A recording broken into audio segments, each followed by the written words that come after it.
1709, a year marked by the clash of two empires on the vast steppes of Eastern Europe.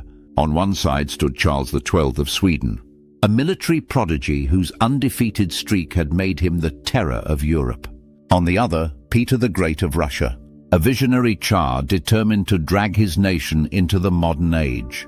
The Battle of Poltava wasn't just a confrontation between armies. It was a battle of ideals, ambition, and strategy. What caused the tide to turn against Sweden? How did Russia rise to power on this fateful day? Stay tuned as we unravel one of the most pivotal battles in European history. The Great Northern War erupted in 1700, a struggle for dominance over the Baltic Sea. On one side, the Swedish Empire, led by the fearless Charles XII, had been a dominant force in Europe. On the other, an unlikely coalition of Denmark, Norway, Saxony, Poland, and Russia sought to challenge Sweden's supremacy. Charles XII, at just 18 years old, defied expectations. He crushed his enemies at Narva, routed Polish forces, and seemed unstoppable. But Peter the Great had a different vision. He dreamed of a modern Russia, anchored by a powerful navy and access to warm water ports. By 1708, Charles had invaded Russia, confident of a swift victory. But Peter had learned from his early defeats.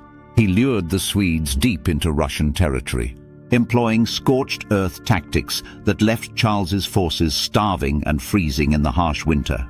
This campaign set the stage for the decisive clash at Poltava. In the spring of 1709, Charles XII laid siege to Poltava, a critical Russian stronghold. But the fortress held firm, thanks to Peter's preparation and relentless supply lines.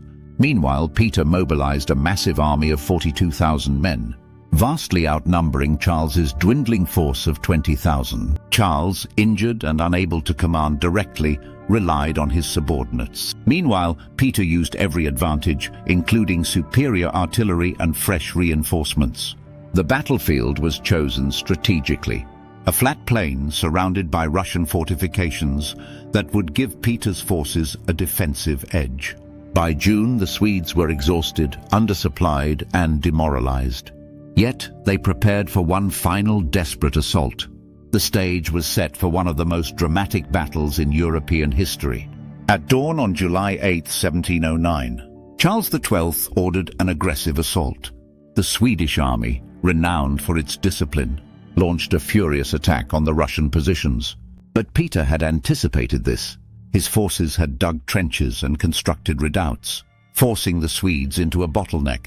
As the Swedish infantry advanced, they encountered a hailstorm of cannon fire.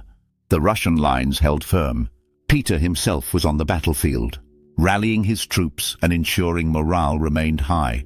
A critical turning point came when the Swedish cavalry, hampered by muddy terrain, failed to flank the Russian defenses. Peter seized the opportunity, launching a counterattack that shattered the Swedish center. Surrounded and outgunned, the Swedes were forced to retreat. The battle was a rout. Over 9,000 Swedish soldiers were killed, and another 3,000 captured. Peter's victory was decisive, marking the first time Charles XII had suffered a major defeat. The defeat at Poltava was catastrophic for Sweden. Charles XII fled to the Ottoman Empire, leaving his once mighty army in shambles. Russia, on the other hand, emerged as a dominant power in Europe. The Great Northern War would continue for several more years. But Sweden's fate was sealed. For Peter the Great, the victory was a triumph of his modernization efforts.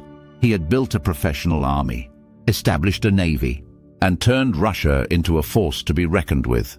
Poltava marked the beginning of Russia's rise as a global superpower. For Charles XII, Poltava was a humbling moment. Yet his determination and resilience remained legendary, even in defeat. The Battle of Poltava wasn't just a military engagement. It was a moment that reshaped Europe's balance of power. It showcased the importance of strategy, resilience, and adaptability in the face of adversity.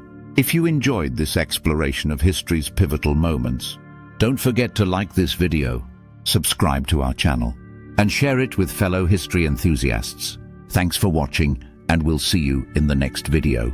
This is History Replay This Day.